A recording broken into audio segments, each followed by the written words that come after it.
안녕하세요. 말씀과 함께 기도. 오늘은 53일차 고린도전서 10장부터 12장까지 우리 함께 은혜 나누도록 하겠습니다.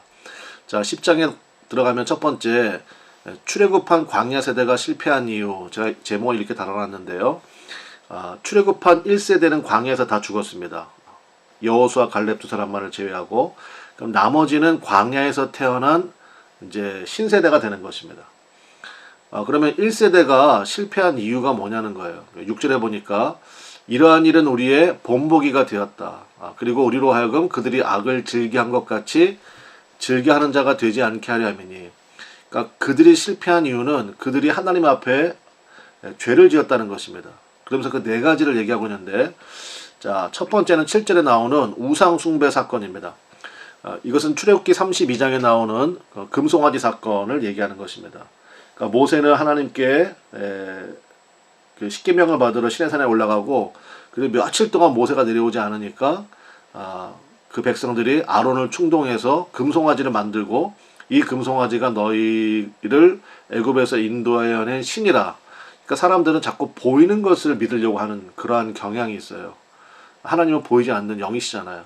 그러니까 금송아지 사건이 바로 우상 숭배의 사건. 그러니까 보이는 것을 신뢰하는. 그러니까 우리식으로 얘기하면 세상의 것들을 하나님보다 더 사랑하는, 이게 우상 숭배라는 것입니다. 첫 번째 악이고요. 두 번째는 민수기 25장에 나오는 바로 음행의 사건입니다. 바알볼 사건이라고도 부르는데요. 발락 왕이, 모압 왕 발락 왕이 발람 선지자를, 그러니까 쉽게 말하면 거짓 선지자죠. 무당 같은 선지자를 이용해서 어떻게 해야 되냐, 저 백성들 어떻게 멸망시키느냐, 그러니까 스스로 망하게 만들어야 된다. 그게 뭐냐, 그러니까 음행을 저지르게 한 것이죠. 모압 여인들과.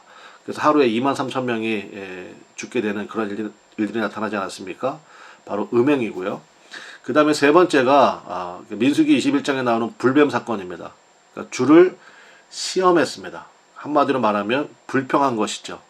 하나님께서 계속 공급해 주시는 만나와 메추라기 이런 것들을 불평했습니다. 하찮은 음식이다 이렇게 말하면서 불평했던 바로 그 사건. 하나님께서 우리에게 주신 일상의 삶 가운데 감사할 것이 사실은 굉장히 많거든요. 이거는 당연한 것으로 알아요. 이런 것들이 하나님 앞에 죄악이 된다는 것입니다. 마지막 네 번째가 민수기 12장 13장에 나오는 12정탐꾼. 여러분 이 말씀 잘 아시죠? 그래서 12명이 40일 동안 정탐하고 돌아와서 그 땅을 악평했죠. 하나님이 주시는 적과 꿀이 흐르는 땅인데 자기들이 그걸 차지할 만한 믿음이 없으니까 오히려 그 땅을 악평했습니다. 주를 원망했습니다. 이 네 가지가 결국은 광야 세대가 실패한 이유라는 것입니다. 그러면서 11절에 다시 한번 언급합니다. 그들에게 일어난 일은 우리에게 본보기가 된다. 또한 말세를 만난 우리를 깨우치기 위하여 기록되었느니라. 이 말세라는 것이 물론 역사적인 종말도 있지만 우리가 내일 일은 모르잖아요. 그러니까 하루하루를 우리가 그러한 마음으로 사는 것, 이걸 얘기하는데 마찬가지입니다. 이 네 가지를 우리가 꼭 기억해야 됩니다. 그러니까 하나님께서 싫어하시는 것, 이거 우리가 멀리할 줄 알아야 되겠죠. 자, 두 번째, 그러면 시험을 이기는 길이 뭐냐? 13절, 사람이 감당할 시험 밖에는 너희가 당한 것이 없나니 오직 하나님은 미쁘사 너희가 감당하지 못할 시험 당을 허락하지 아니하시고 시험 당할 즈음에 또한 피할 길을 내사 너희로 능히 감당하게 하시느니라. 지난 시간에 얘기했죠. 미쁘시다가 뭐라고 그랬습니까? 미운 거예요, 이쁜 거예요? 그게 아니고 신실하사 이런 뜻이라고 그랬죠.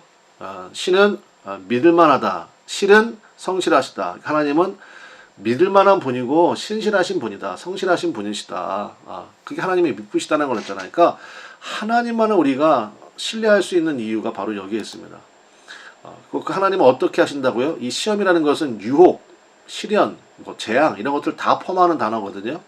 어떻게 합니까? 감당하게 하시든지, 두 번째는 미리 피하게 하시든지. 그래서 우리가 당했으면요, 하나님 감당할 힘을 주십시오. 그럼 하나님께서, 신실하신 주님께서 감당할 힘을 주신다는 것입니다. 아니면 성령의 인도함 가운데 미리 피하게 하시든지. 이것을 우리가 신뢰하며 나가면 여러분의 삶 가운데 어떤 광야 같은 그런 척박함이 있다 할지라도 넉넉히 이긴다는 것입니다.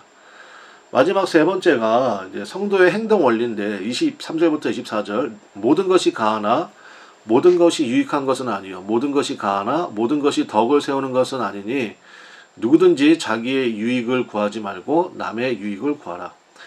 자, 모든 것이 가하나가 이거 사실은 법적인 용어입니다. 그러니까 우리가 예수님 안에서 자유함이 있잖아요.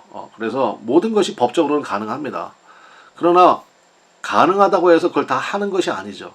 두 가지를 살펴봐야 돼요. 첫 번째는 유익함을 추구하라는 것입니다. 이 유익하란 말이 헬라어로 쉼페로스인데요. 쉼이 이제 영어로 얘기하면 위드예요. 함께란 뜻이 있고 페로가 모으다는 뜻입니다. 그러니까 함께 모으다. 그러니까 조직화하는 것, 전체를 바라보는 것, 이게 유익함을 추구하는 거고요. 두 번째가 덕을 세우라고 되어 있죠. 헬라어로 오이코도메오라고 되어 있는데 오이코스가 집입니다. 그 도메오가 이제 어떤 행위 이런 걸 얘기하거든요. 그러니까 오이코도메오 그러면 집을 짓다가 돼요. 그러니까 쉼페로스나 오이코도메오나 결국은 관계에 초점이 맞춰져 있다는 것입니다. 그러니까 내가 할 수 있어요. 근데 이게 다른 사람에게 시험이 돼. 그러면 하지 말라는 것입니다.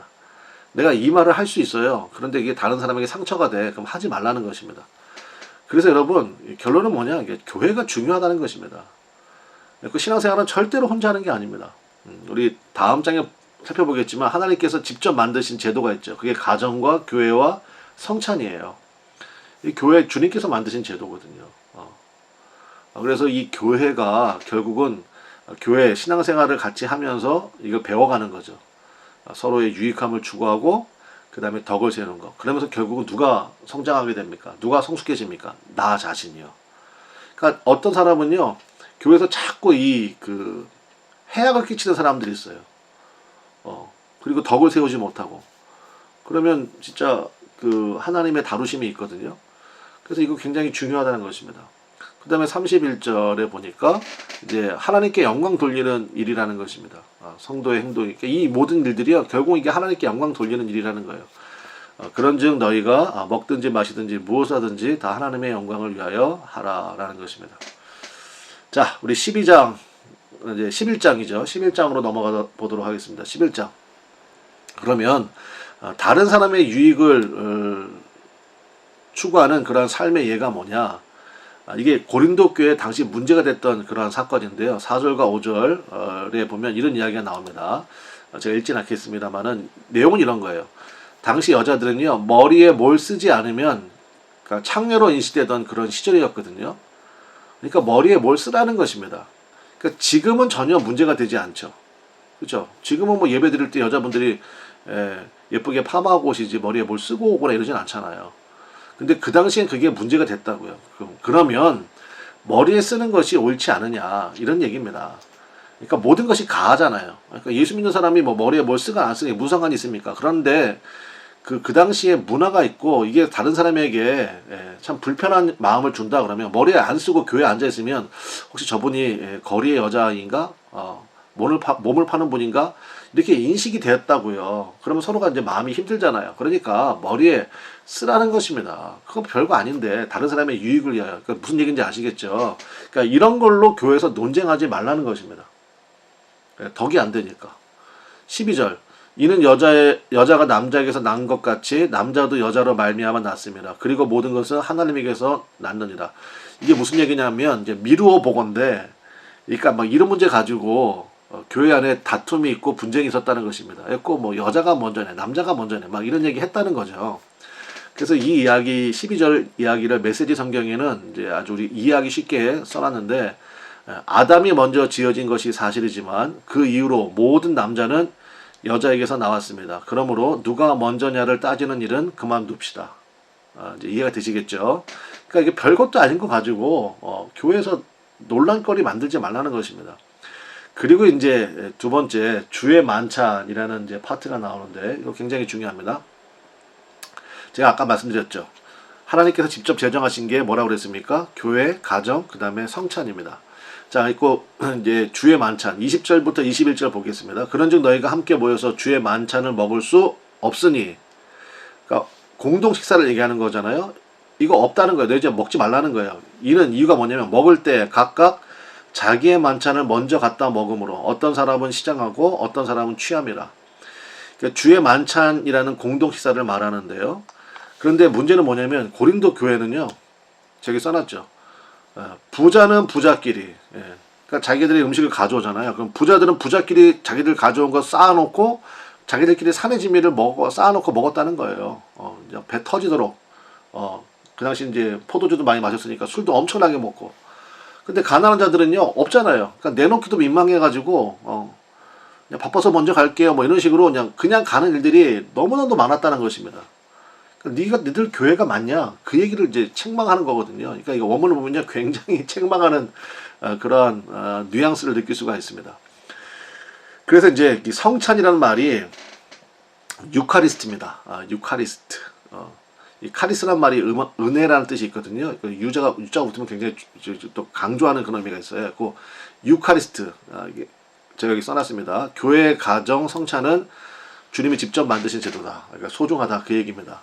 자, 24절부터 26절까지 좀 길지만 읽어보겠습니다. 축사하시고 떼어 이르시되 이것은 너희를 위하는 내 몸이니 이것을 행하여 나를 기념하라 하시고 식후에 또한 그와 같이 잔을 가지시고 이르시되 이 잔은 내 피로 세운 새 언약이니 이것을 행하여 마실 때마다 나를 기념하라 하셨으니 너희가 이 떡을 먹으며 이 잔을 마실 때마다 그 다음 뭡니까? 이게 포인트입니다. 주의 죽으심을 그가 오실 때까지 전하는 것이니라. 그러니까 여러분 성찬을 할 때마다요. 그 당시에 이제 교회에서 가장 중요한 일 중에 하나가 성찬이었고 지금도 마찬가지입니다만은 성찬을 할 때마다 우리가 뭘 기억해야 되냐면 주의 죽으심을 기억하는 겁니다. 그러니까 예수님께서 십자가의 죽으심은 나를 살리기 위하여서. 그럼 내가 죽었다라는 거죠. 나의 뭐가 죽었어요? 옛 자아가. 그러니까 예수님의 죽음은 나의 죽음을 사실은 선포하는 것입니다. 주님, 이 성찬을 먹고 마시면서 나의 옛사람이 죽었습니다. 이거를 다시 한번 기억하고 선포하라는 거예요. 그리고 오직 주님만을 위해서 살겠습니다. 주님이 세우신 교회의 유익을 위하여 다른 사람의 덕을 세우기 위하여 그렇게 살겠습니다. 이거를 선포하라는 거예요. 그러면 당연히 분쟁이나 다툼은 사라지고 주님과 완전히 연합되는 그런 영적 식사가 되지 않겠습니까? 그래서 제가 여기 써놨죠. 모든 것이 가하지만 그 힘으로 더 섬기는데 그리고 내 자아가 죽는데 쓰임 받아야 그래야 한 알의 밀이 땅에 떨어져야 많은 열매를 맺을 거 아닙니까? 이제 그 이야기를 하는 것입니다. 고린도 교회 볼 때마다 진짜 문제가 많은 교회였구나. 그러면서 이제 우리 교회 또 내가 속한 가정 또 여러 가지 것들을 한번 살펴보고 나는 그 사람들에게 유익이 되고 있는가, 덕을 세우는 일에 쓰임 받고 있는가를 점검을 해야 되겠습니다. 자, 마지막 12장입니다. 오늘 이제 12장까지 하죠. 자, 첫 번째 여기 12장은 은사에 대한 이야기를 하는데요. 12장 자 은사란 말이 카리스마입니다. 여러분 카리스마 많이 들어보셨죠? 카리스마. 카리스가 아까 뭐라고 그랬습니까? 은혜라고 그랬죠. 그러니까 카리스마의 원래의 뜻을 풀면요. 은혜의 선물이라는 뜻입니다. 그래서 여러분 영어 성경에는 은사를 전부 다 뭐라고 되어 있어요? 기프트라고 되어 있어요. 기프트. G-I-F-T. 그러니까 선물이라는 뜻이에요. 그러니까 카리스마, 은혜의 선물. 그러니까 선물입니다. 요 개념을 꼭 여러분 가지셔야 돼요. 자, 4절 보겠습니다. 은사는 여러 가지나 성령 같고, 그러니까 은사의 첫 번째 원칙은 뭡니까? 다양성 속의 일치라는 것입니다. 은사는 여러 가지가 있을 수 있어요. 그러나 성령은 같습니다. 그러니까 다양성 속에 일치가 있다. 두 번째 원칙 7절과 27절인데 각 사람에게 성령을 나타내심은 성령에서 은사를 얘기합니다. 유익하게 하려 하심이라. 27절 너희는 그리스도의 몸이요 지체의 각 부분이라. 그러니까 성령의 은사는 뭐냐? 개인에게 유익하면서 동시에 교회에 유익이 되어야 된다는 것입니다. 우리는 그리스도의 몸 그리고 지체의 각 부분이기 때문에 그러니까 은사를 받으면요 개인에게도 유익하고 기쁨이 되고 은혜가 되고 카리스가 은혜라고 그랬잖아요. 다른 동시에 교회 전체에도 유익이 되는 것입니다. 11절 이 모든 일은 같은 한 성령의 행하사 그의 뜻대로 각 사람에게 나누어 주시는 것이라. 그의 뜻대로 나누어 주시는 겁니다.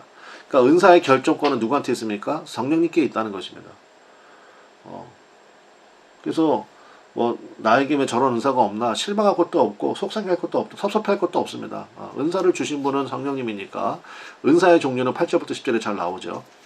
그러면서 이제 마지막에 31절에 너희는 더욱 큰 은사를 사모하라. 내가 또한 가장 좋은 길을 너희에게 보이리라. 그러면서 더욱 큰 은사가 뭐예요? 그게 바로 사랑이에요. 이제 내일 13장 하겠죠. 13장이 고린도전서 13장이 그 유명한 무슨 장? 사랑장이지 않습니까? 그러니까 결국 사랑이 없으면 은사라는 게 울리는 꽹과리 소음밖에 안 된다는 거예요. 자, 오늘 여기까지 하겠고요. 여러분 내일 우리 13장부터 15장까지 또 함께 살펴보도록 하겠습니다. 오늘도 말씀 붙들고 오늘 여러 가지 중요한 이야기 했습니다. 특별히 나에게 주신 삶이 또 나에게 주신 은사가 다른 사람에게 유익이 되는지 교회에 덕을 세우는지 우리가 함께 살피며 기도할 수 있는 시간 되시기를 바랍니다. 감사합니다.